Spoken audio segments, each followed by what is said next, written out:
Perkenalkan, nama saya Joanna Mutiara. Di sini kami akan mempresentasikan sebuah materi yang berjudul Tujuan Laporan Keuangan. Langsung saja, berikut penjelasannya. Baik, yang pertama akan dibahas adalah tujuan umum laporan keuangan. Laporan keuangan bertujuan memberikan informasi yang berguna untuk pengambilan keputusan ekonomi, seperti meramalkan arus kas, menilai kinerja perusahaan, serta memahami posisi keuangan suatu entitas. Yang kedua, ada tujuan laporan keuangan menurut PAI atau Prinsip Akuntansi Indonesia tahun 1984. Yang pertama, memberi informasi terpercaya tentang aktiva, kewajiban, dan modal. Yang kedua, menjelaskan perubahan aktiva bersih akibat kegiatan usaha. Yang ketiga, menyediakan data untuk menilai potensi laba.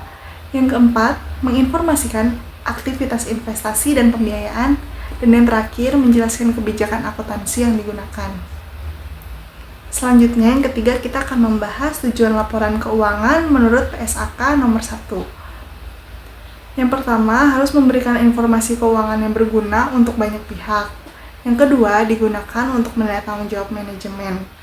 Yang ketiga, laporan mencerminkan dampak kejadian masa lalu, bukan prediksi di masa depan. Selanjutnya, ada tujuan laporan keuangan menurut ASOBAT, A Statement of Basic Accounting Theory, atau pernyataan tentang teori akuntansi dasar. Yang pertama, menunjang keputusan ekonomi. Yang kedua, mengarahkan dan mengendalikan sumber daya. Yang ketiga, melindungi aset organisasi. Yang keempat, pengawasan sosial. Selanjutnya, ada tujuan menurut APB Statement nomor 4. APB sendiri memaparkan secara rinci tujuan laporan dari aspek teknis hingga kualitatif, yang tentunya harus dipenuhi oleh laporan keuangan agar bermanfaat. Yang pertama, ada tujuan khusus, posisi keuangan, hasil usaha, dan perubahan keuangan.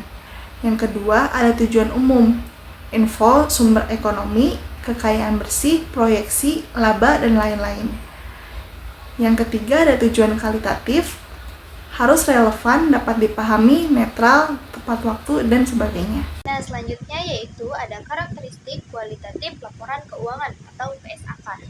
Ada beberapa karakteristiknya. Yang pertama yaitu dapat dipahami. Yang kedua adalah relevan dan materialitis atau materialitas. Yang ketiga yaitu netralitas, kelengkapan, dan dapat dibandingkan. Pada karakteristik ini menjadi syarat utama agar informasi dalam laporan benar-benar berguna bagi pengambil keputusan. Selanjutnya yaitu kendala informasi. Kendala informasi yang relevan dan andal dalam praktiknya, tidak semua karakteristik bisa dicapai secara sempurna, sehingga perlu keseimbangan agar laporan tetap relevan dan andal. Yang pertama yaitu tepat waktu. Yang kedua yaitu keseimbangan biaya dan manfaat. Yang ketiga yaitu trade-off antar karakteristik. Selanjutnya yaitu tujuan. Tujuan menurut Komite Trublood. Komite ini fokus pada kebutuhan pengguna dan pentingnya laporan keuangan sebagai alat bantu penilaian performa dan tanggung jawab perusahaan. Yang pertama yaitu memberi info untuk pengambilan keputusan. Yang kedua, pemakai. Ada umum, investor, dan kreditor. Selanjutnya yaitu ada info laba, posisi keuangan, dan arus kas. Nah, yang terakhir ada laporan untuk menilai efektivitas manajemen. Selanjutnya ada tujuan entitas syariah. Yang pertama ada kepatuhan terhadap prinsip syariah. Yang kedua ada laporan sosial, ada zakat, infak, dan wakaf. Dan yang ketiga ada informasi aset, pendapatan, kewajiban syariah.